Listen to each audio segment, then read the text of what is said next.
Good evening, everybody. How are you? Hope you are all well. Welcome to Mel's masterclass this evening. My masterclass for October in the membership group. I really do apologise for being a little bit late, but yeah, I had one of those moments. I couldn't remember, well, I could remember where I needed to be, but I couldn't find the right place, if you know what I mean. And it was only when I realised that I couldn't post because it was the actual page that Rachel's got, I realised I was actually in the wrong place. But I've made it here now, so welcome, welcome, welcome.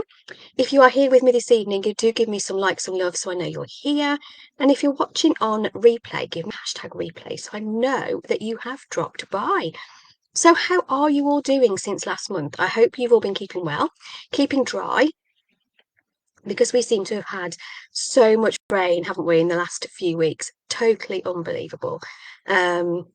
Yeah, and I've just learned. I'll tell you a little story. Just so I wait to see if anybody joins us watching this evening live. But I supply my local education authority with some books, matching games, and snap cards for some very special talk bags that they have been distributing out to children starting nurseries. And unfortunately, I've just had an email to say they've had a flood at the locker where they keep them. And I was really panicking because the last time they ordered them, it was like 600 matching games and 600 snap cards. And I was going, oh my goodness, not all of those, because that was like 78 boxes in my living room. Fortunately, it was only a small amount. But yeah, it just gets everywhere, doesn't it? Water gets anywhere, rain will get anywhere. But anyway, I digress. All about rain and and the trials and tribulations of it. I thought this evening we would talk about magic painting. We've got Mental Health Day this week, and on Thursday, isn't it, October the 10th?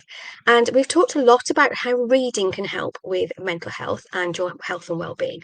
So I thought we'd have a look at magic painting because I went to a wellbeing fair on Saturday.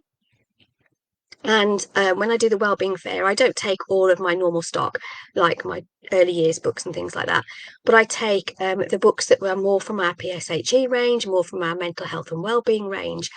And I actually aim it more towards young people, young adults really, and adults rather than young children. So I've always got magic painting on the go on my stall, and people are encouraged to come over, come and have a go.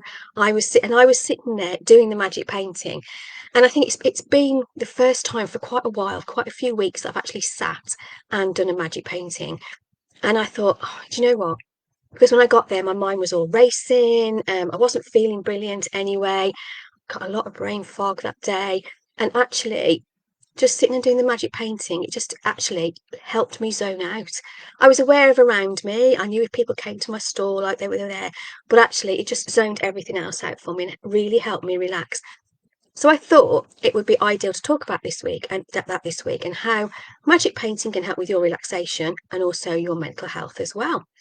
So I've got my notes again because you know what I'm like. I do can go off topic and then get myself a little bit lost. So magic painting books, as you know, you just use water. Just use water for magic painting. And so many people were asking me on Saturday, how do they work? And I'm going, I really don't know. I have no idea. But yeah, they're water activated, aren't they? Activated pictures, and the water actually then magically reveals the real, the colours in the pictures. Okay. And actually, it's a really soothing and enjoyable experience to do a magic painting. And if you haven't tried one, please do let me know, and we'll make sure that we can get you actually having a go at magic painting. But I'm sure if you're in here, you will have had some anyway. So let me know when you've actually done your magic painting, what you think about it. Now, the first thing, I think when we're talking about magic painting books, I think we need to think about the fact that they are suitable for children, they're suitable for young adults, they're suitable for adults, okay? They're not just for children. And, I think I was talking to somebody again at the weekend that runs a charity for cancer patients. And actually I said, you could do with some of these magic painting books as part of your respite care, or not your respite care, but part of your care. Because actually sitting there doing a magic painting, it just takes your mind away, doesn't it? And actually, when we're thinking about it, and I think about this for myself, actually, magic painting don't require special paints. They don't require special art supplies. just a water and a brush, and actually it's a lack of mess, isn't it? Because I can tell you I can get into a mess just with the tiniest bit of paint. Okay, it's just creates a worry-free environment, a worry-free creative environment that allows you to just to actually concentrate and focus purely on the calming act of actually painting, of using that water to activate those colors. So that has got to be a winner first of all for the whole relaxation in your mental health. Is actually it's low pressure, it's no mess. So I think that is brilliant start off for how magic painting can help you relax. And actually, magic painting books, it's just like adult, colouring books as well. It actually helps you concentrate on the task in hand. So engaging in the simple, repetitive motion of painting encourages mindfulness, and that actually can help reduce stress and anxiety. And again, as you're actually going, focusing on that act of painting, applying that water, it becomes easier to let go of those thoughts that come into your mind, those intrusive thoughts that come in that actually, are those thoughts that will, can cause a little bit of worry, can cause a little bit of stress, and actually promotes that sense of calm, So we've got the lack of mess, the low pressure, the mindfulness and the focus. And also as well, if you're somebody like me, I can quite often see something in my head, but I can't get it from my head to the paper. And I worry about that I'm not creative enough to be able to do that. And actually, when you're using a magic painting, those colours just appear, don't they? The colours are already there. You're just making them happen with the water. So you don't need to choose a colour scheme. You don't need to worry about whether you're an artist, whether you've got enough creativity to choose the right colours to go together, whether you're going to get the right shapes for your picture. You can actually get engaged in that creative process without overthinking or worrying about making mistakes, making the wrong choices of colour, not being able to draw the picture. It's already there for you. You are just going through the process of adding that colour. And that actual seeing the colour appear is just, it is magical. That's why it's called magic painting. But it is just so calming, isn't it?